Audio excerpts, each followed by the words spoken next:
வந்தவளே நூல் புடவையில் ஒளிஞ்சுக்கிட்டு நினைச்ச தாளம் போடணுமே.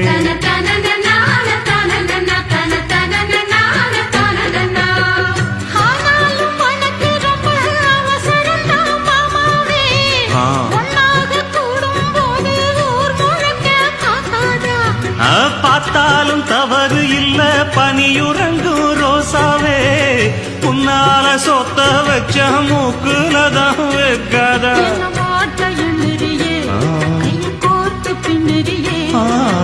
பாட்ட பாடு பல விதமா சேட்ட பண்ணுறியே.